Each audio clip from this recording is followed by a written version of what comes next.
My name is Sheila Walsh and I'm a personal development coach that helps people in life and in business. Today I wanted to talk to you a little bit about when things don't work out and what you need to do so that it doesn't take your whole life back. So the first thing is there's a link below to an article I wrote about it. So click on that and have a read after the video. Okay, deep breath.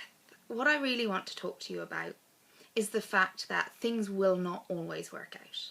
It's just life, okay? And just because they're not working out doesn't mean you have failed. It doesn't mean that you're not enough. It doesn't mean that you deserve it. It doesn't mean anything except that that path, that particular moment, that particular thing didn't work out. Your responsibility and your job is to decide how you want it to work out. If you want to continue, how you're going to go about it differently, or if you want to let it go.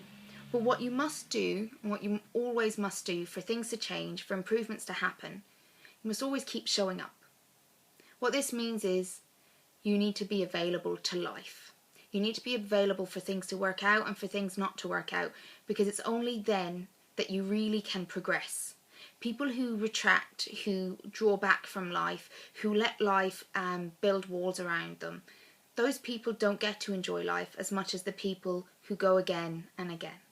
Now, I just want to give you a really quick, short story about how much I believe in showing up. So when I was 11, I decided I wanted to be a chef, as all 11-year-olds do. I decided a maths professor wasn't really for me, so I'll be a chef. So I went up to my local restaurant and I knocked on the kitchen door and I asked to speak to the head chef, because you don't talk to anyone else when you're looking for a job. And he comes out with his coffee in his hand, and it's Saturday morning, and he's looking down at someone shorter than 5 something. And he's like, "Can I help you?" And I said, "I'd like a job. I want to be a chef." And he says, "Oh, we don't have any work here for you at the moment." Now, bear in mind, I'm 11, so, but he didn't say no. So I took that as a maybe. So I continued to knock every Saturday morning for 6 weeks. At this stage, he's getting frustrated coming out. I can see on his face, he's like, "We don't have work for you at the moment." But he didn't say no, so again, I kept going. I kept showing up.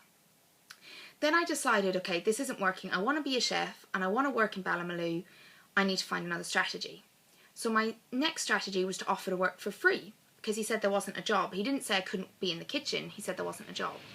So I went up and I knocked on the 6th Saturday morning and I said, "I'll work for free. Could you take me on for free? I just want experience." And he kind of looked at me strangely and he says, "Go down and get an apron." And I started that morning. My first job was collecting rhubarb from the garden. Never picked rhubarb before, but I was doing it and I did it really well, as far as an 11-year-old can. And I brought it up to the kitchen and I started that day. The following Saturday I turned up to do the same shift, and at the end of the shift I was walking out, passing his office, and he just called me in. And he said, I guess we better start paying you and get you a uniform. And he gave me directions to go and get a uniform from a place in the city, and that he would pay for it, so to bring him back receipts. So I went home very excited, and I went and got a chef's uniform that didn't fit me. As you can imagine, 11-year-old chef's uniforms kind of not made for each other. But that was the first day, I guess, I became a chef. I started the journey of chefing, and I completed it, and I loved cooking. But if I had listened and I had given up because it wasn't working out the way I wanted, I'd never have pursued a career that I really, really loved, and I would never have had all the experiences I had.